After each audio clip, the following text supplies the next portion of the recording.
In today's video, we're going to be ranking all of the Scarlet and Violet sets by their price potential in 5 years, and these prices will be based on their booster box prices in 5 years, or for specialty sets, it will be equal to 6 booster bundles.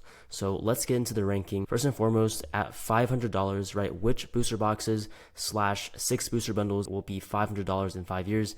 I think Scarlet and Violet base is going to be in this $500 tier.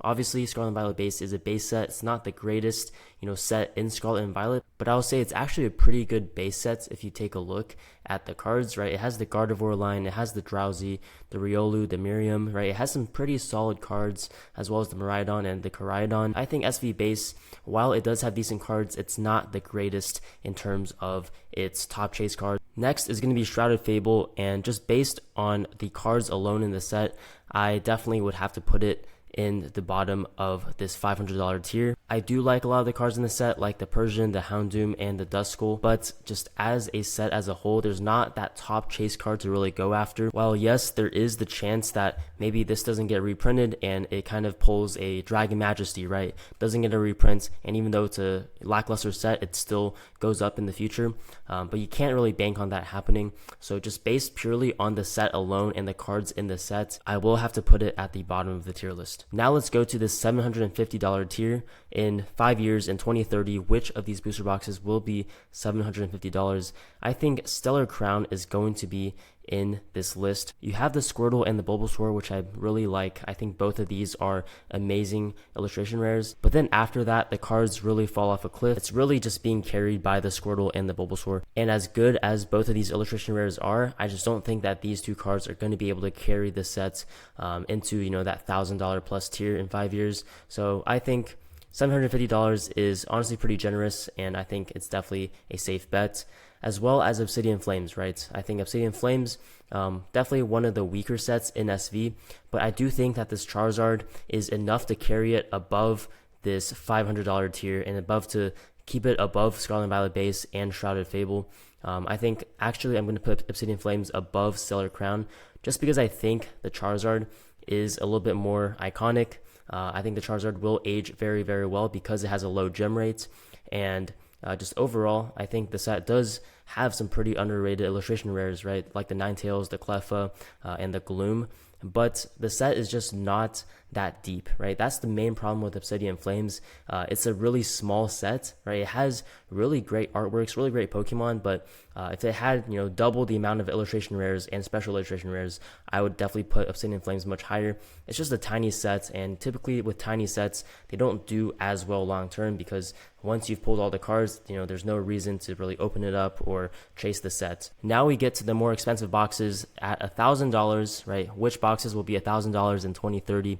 I think there's a really good chance that Paradox Rift will hit that $1,000 mark. Now let's take a look at the prices of the cards and, what are the top chase cards for Paradox Rift. You have this Groudon. I think this Groudon is extremely underrated. One thing about Paradox Rift is it has a lot of really good illustration rares. Not only does it have this Groudon, but there's also the Steelix, there's the Plusle and Minun, there's the Morpeko, there's the Yveltal, right? If you keep going down, there's the Magby, there's the Vanillish, right? It keeps going, and there's a lot of cards above $10, right? So you have 1 row, 2 rows, 3 rows, 4 rows, 5 rows. So there's basically 25 cards that are above $10. And not only that, you have some really good special illustration rares as well. The Altaria, this reminds me a lot of the Aerodactyl from Lost Origin. You also have the Roaring Moon and the Iron Valiant, right? These aren't super popular right now, but in the future, when Scarlet and Violet becomes more nostalgic, I think the Roaring Moon and the Iron Valiant are going to be much more beloved than they are today.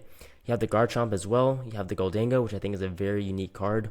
Then if you keep going down, right, you have the Golisopod, you have the Iron Hands, the Tapu Koko. There's just a lot of cards in this set, and while maybe not every single card is super desirable, there's a lot of depth. Next one is Temporal Forces. I'm going to be putting that right behind Paradox Rift in this $1,000 tier. I think Temporal Forces, once again, is a very undervalued set. Let's take a look at Temporal. I think this is one of those sets that is getting, a lot of hate right now. Not a lot of people like this set, but in the future, right, a lot of these future and ancient Pokemon are going to get a lot more love, like the Raging Bolt, the Iron Crown, the Walking Wake, for example. And then you have some fan favorites like the Ghastly, the Morty's Conviction with the Gengar, I think is going to do great. You have the Full Art Gengar, right? You have the Sawsbuck and the Deerling. These are amazing illustration rares. And the Metagross.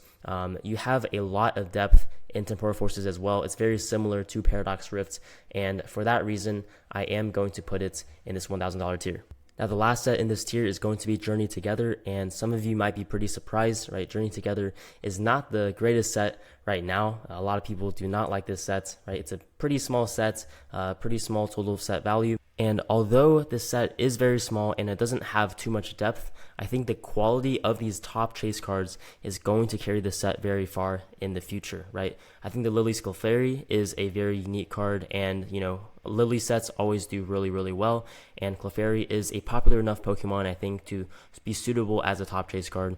I think the Salamence could actually eventually be the top chase card. It just kind of depends on people's preference, but I think the Salamence is a really good artwork, and Salamence is a very popular Pokemon. Then you have the Zoroark. I think this is, once again, a very popular trainer with a pretty popular Pokemon. Iono is always popular, and you have some really good illustration rares like this Articuno and this Wailord and the Ends Reshiram.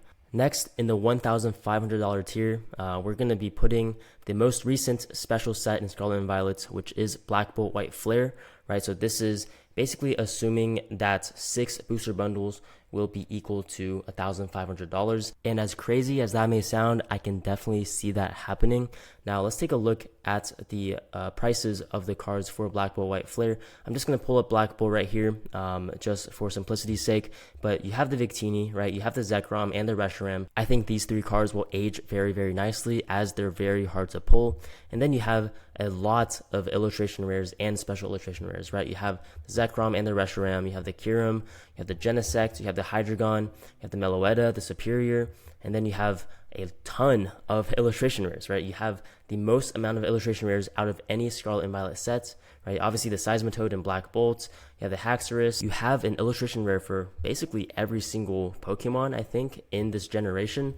And obviously this generation isn't as loved right now because, you know, a lot of the people growing up with this generation, right, maybe they're not buying Pokemon products right now, but in the future, right, in 5 years, a lot of those people will be grown-ups. They will have a lot of adult money and disposable income, and they're going to want to pick up this set because it has all of the Pokemon that they grew up playing with. The next set is going to be Paldea Evolved. I think Paldea Evolved can pretty easily hit this $1,500 mark in 5 years. Paldea Evolved is one of the deepest sets in Scarlet and Violet, and what makes Paldea Evolved stand out from something like Paradox Rifts and Temporal Forces is that it has fan favorite Pokemon, and it has a top chase card that is, you know, well north of $200. This is what's missing from something like Paradox Rift, right? If the Groudon was a $250 card, the Paradox Rift would be looked at in a much better light. But this Magikarp right now is just too iconic. It's too big of a card, and it's going to carry Paldea Evolved to fantastic prices in the future. And I think this Raichu and Tyranitar are still pretty underrated right now. I think they've stayed at this $40 range for a very long time now. Next up is Surging Sparks, and I'm putting this right below Paldea Evolved. Honestly, both of these sets are interchangeable. I can definitely see them being very, very near to each other in the future in terms of their price, but Surging Sparks at $1,500 I think is very, very possible in the future in 5 years. You have the Pikachu, right? You have the Latias, the Milotic, and you have the Hydreigon. I think Surging Sparks, what also makes this set stand out is that it sticks to its theme. It sticks to this tropical dragon theme. I also think the fact that there's connecting cards in Surging Sparks, like with the Latias and the Latios, and also with the Milotic and the Phoebus. Where is it? Phoebus right here. I think that makes Surging Sparks very unique. There's not really a lot of those cards in Scarlet and Violet. The only other one I can think of is the Godango from, I think, Paradox Rift. So having 2 of those, and with 2 of them being top chase cards in Surging Sparks, I think makes this a very desirable set in the future. The last set in this $1,500 tier is going to be Twilight Masquerade. Now, I definitely think Twilight Masquerade is pretty undervalued right now, especially with this Greninja, right, being $280. This Greninja has kind of separated itself from this Pikachu, and it's now, you know, $30 more than the Pikachu, even though these 2 cards were kind of neck and neck for the longest time. And I do think that Greninja, right, is going to be more popular in the future, especially with that Mega Greninja set coming out very soon. And in 5 years' time, right, I think this will age very, very nicely. And not only does this set have the Greninja, it also has a lot of depth, right? It has 2 amazing trainers. It has the Eevee. It has a lot of other great illustration rares and special illustration rares. The Ogerpons, of course, not everyone's a fan of, but they definitely add some more depth to the set. Yes, overall, I think this is an amazing set, and I can definitely see it being $1,500 in the future. And lastly, we get to this $2,000 plus tier. I think the first set to put in this tier has to be Prismatic Evolutions. I think 6 booster bundles will be $2,000 plus. Now, this is assuming, right, Prismatic is well out of print in 5 years. If Prismatic is still printing in 5 years, then obviously it would not be in this $2,000 tier. But I think most people will agree that Prismatic will be, a couple years out of print after that 5-year mark. I'm not going to go into detail about Prismatic. I think most of you know how good of a set this is. I think having all of the evolutions in the same set is something that a lot of people look past, right? They think of Evolving Skies when they think of Prismatic, and how Evolving Skies had all those evolutions, but a lot of people don't understand that Evolving Skies didn't have all the evolutions in special illustration rare form, and Prismatic actually does, right? It has all of the evolutions in the same set. With Evolving Skies, right, it only had a couple, but then you had the Espeon in Fusion Strike, and you had the Jolteon, the Flareon, and the Vaporeon in those collection boxes. So it didn't have all of the alternate art evolutions, but Prismatic does, and I think that is going to make the difference in the future. But then also this Roaring Moon is a very, very great looking card and will age very nicely. You have some of these other cards like the Ceruledge, the Blood Moon Ursaluna, and the Raging Bolt. I think all of these will do very well. And then you have the Master Balls, right? The Umbreon Master Ball, all of the Evolution Master Balls. I think Master Balls will be eventually pretty sought after, right? Right now, they're kind of an afterthought, but in the future, especially with Prismatic possibly being the only set with these textured Master Balls, I think that's going to do it wonders in the future. The next set is going to be 151, and honestly, I'll put Paldean Fates here too, because I think these two sets are very interchangeable. 151 has the nostalgia factor, but Paldean Fates has the better chase card in the Bubble Mew. I've talked about both of these sets a lot in the past, so I'm not going to go too much into them, but you guys know how good of a set 151 is, right? All 3 starters, along with the Zapdos and the Alakazam and all of the illustration rares. This is not only a deep set, but it's also a very nostalgic set, and that is going to be why it's going to be $2,000 plus for 6 booster bundles in the future. And for Paldean Fates, this Bubble Mew is now $572, which is really crazy. This was, only $200 to $300 a couple of months ago. So this Mew is showing a lot of great strength. It's already the number 2 most expensive Scarlet and Violet card, and I can honestly see it taking that number 1 spot from the Umbreon from Prismatic a couple years down the line. And then combining that with the Charizard and the Gardevoir and all the baby shinies, you really can't go wrong with Paldean Fates. And in my last video, I told you guys that Paldean Fates and 151 are now the 2 best pickups currently in today's market, and I still think that is true. I think 5 years down the line, you're going to be really, really glad that you picked up as much 151 and Paldean Fates as you could right now currently, when they're still $60 to $70 a bundle. And the last set that I want to go over is going to be Destined Rivals, and I do think that Destined Rivals will be a $2,000 plus booster box in 5 years. I've also talked about Destined Rivals a lot in the past, so I'm not going to go too much into it, but this is a Team Rocket set, guys. The last Team Rocket set we had was Team Rocket Returns, and that is probably one of the most expensive sets of all time.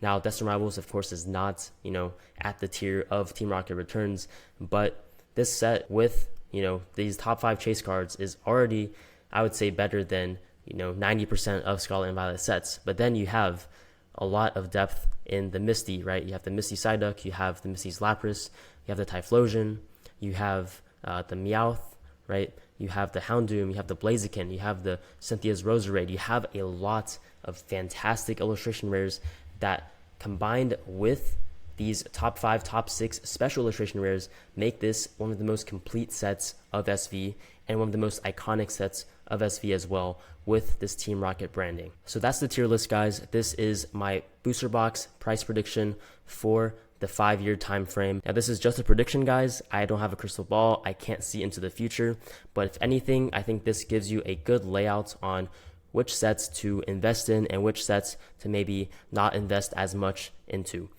Thank you guys so much for watching. Hope you enjoyed, and I'll see you guys in the next video.